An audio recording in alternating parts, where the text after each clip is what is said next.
राज्य विधिमंडळाच्या हिवाळी अधिवेशनाला सोमवारपासून नागपुरात सुरुवात झाली आहे आणि हे अधिवेशन 14 डिसेंबरपर्यंत चालणार आहे। या अधिवेशनाचा अवघ्या आठवड्याभरातच सूप वाजणार आहे, त्यामुळे विरोधकांनी अधिवेशनाचा कालावधी वाढवण्याची मागणी केली आहे। जागा उघड्या पडल्यात त्याही आपण बघितल्या। काही मंत्री हेलिकॉप्टरमधून पैशाच्या बॅगा ढकलत नेत आहेत, पण कपड्याच्या बॅगा होत्या असं सांगितलं तेही आपण बघितलं। आणि आता सत्ताधारी पक्षातलेच एक आमदार त्या ठिकाणी व्हिडिओ गेममध्ये पैशाच्या बॅगाच्या बॅगा आणि नोटाच्या नोटा तिथे ठेवून ते खेळताना दिसतायत। याचा अर्थ की महाराष्ट्रामध्ये 2 नंबरचा पैसा किती आलाय सत्ताधारी पक्षांच्याकडे। मला देशाच्या पंतप्रधानांना एक विनंती वजा प्रश्न विचारायचा आहे की आपण नोटाबंदीचा निर्णय घेतला, आपण संपूर्णपणे त्या ठिकाणी डिजिटल करन्सी वापरामध्ये आणली। आता कॅशलेस देश करायचा, कुठलाही व्यवहार कॅशनी करायचा नाही।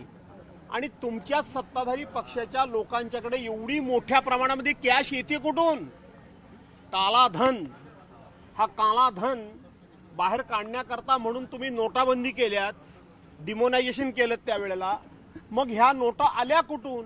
याचं उत्तर आता देशाच्या प्रमुखांनी देण्याची गरज आहे। केवळ राज्याच्या नाही तर देशाच्या प्रमुखांनी देण्याची गरज आहे की ह्या एवढ्या नोटा वारेमाप येतात कुठून।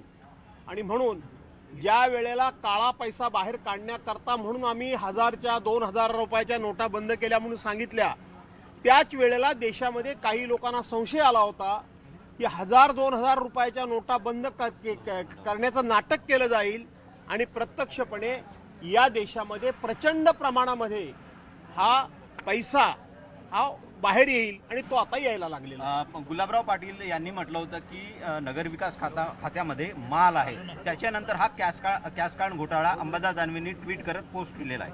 असं आहे की ते काय बोलतात काय नाही बोलतात याच्यामध्ये त्यांना कुठल्याही प्रकारचा विधिनिषेध राहिलेला नाही, कोणाची भीती राहिलेली नाही। सामाजिक बांधिलकी आणि समाजाचं एक प्रकारचं जे बंधन असतं नैतिकतेचं, ते नैतिकतेचं पूर्णपणे अधप्पन झालेलं हे सरकार आहे। आणि म्हणून अशा प्रकारची वक्तव्य सातत्यानं सरकारी पक्षाकडून मांडला जाणार, कारण अशा प्रकारे विधान भवन चालू असताना अशा प्रकारे त्याचा व्हिडिओ अशा प्रकारचा सभागृहामध्ये विषय मांडण्यापूर्वी राज्याच्या मुख्यमंत्र्यांनी त्यांना क्लीन चिट दिलेली आहे की नाही माहिती घेतलीत का? कारण असे विषय चर्चेला येण्यापूर्वी राज्याचे मुख्यमंत्री प्रत्येकाला क्लीन चिट देऊन मोकळे होतात, प्रत्येक गुन्हेगाराला पाठीशी घालण्याचं काम करतात, प्रत्येक अत्याचाराला त्या ठिकाणी कुठल्याही प्रकारे अत्याचार झालेला नाही असं म्हणून एक प्रकारे तपास यंत्रणेच्या तपासावर ते बंधनच घालतात, किंबहुना समोरच्या माणसाला ते पूर्णपणे क्लीन चिट देऊन तो तपास भरकटवायचा प्रयत्न करतात। त्यामुळे सभागृहामध्ये हे विषय काढायला हा काढणार, परंतु काढून त्यातून फार काय हाताला लागेल असं नाही। संतोष देशमुख हत्या प्रकरणाला 1 वर्ष झालं, आणखी काही निर्घृण फोटो जे आहेत ते समोर आले। संतोष देशमुख हत्या प्रकरणाच्या संदर्भाने अजून म्हणावी तशी कारवाई झाली नाही। असं आहे की संतोष देशमुखांची हत्या ज्या निर्घृणपणे ज्या निर्दयपणे झाली त्याच वेळेला आम्ही सांगितलं होतं की हा सगळा तपासाचा फार्स केला जाईल, कारण सत्ताधारी पक्षाच्याच एका नेत्याच्या भोवती त्यावेळेला आरोपाची राळ उठली होती। सत्ताधारी पक्षातल्याच मंत्र्याला याच प्रकरणामध्ये एकदा राजीनामा द्यावा लागला होता आणि ज्या वेळेला सत्ताधारी पक्षाच्या मंत्र्यांना राजीनामा देऊन त्यांच्या भोवती संशयाचं धुकं आणि संशय निर्माण झाला होता, त्याच दिवशी संतोष देशमुखांना न्याय मिळणार नाही, नैसर्गिक न्याय होणार नाही, सत्तेच्या दबावाखाली जे खुनी आहेत ते सुटतील हे आम्ही तेव्हाच सांगितलं होतं। आणि म्हणून अजून कृष्णा आंधळे नावाचा आरोपी सुद्धा सापडलेला नाही। विजय वडेट्टीवार यांना विरोधी पक्षनेतेपद दिलं जाईल अशी चर्चा सुरू झालेली आहे, तुमचा पाठिंबा असेल का त्याला? काय नेमकं तुम्ही देणार आहात का?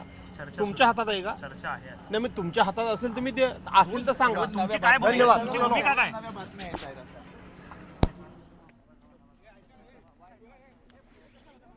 तर ठाकरेंच्या सेनेचे आमदार भास्कर जाधव बोलत होते आणि विविध विषयांवर त्यांनी भाष्य केलेलं आहे। सत्ताधाऱ्यांकडे खरं तर 2 नंबरचा पैसा असल्याचं भास्कर जाधव यांनी म्हटलं। व्हिडिओतील नोटा कुठून आल्या असा सवाल त्यांनी उपस्थित केलाय. यांना कुणाचीही भीती राहिली नसल्याचं भास्कर जाधव यांनी म्हटलंय.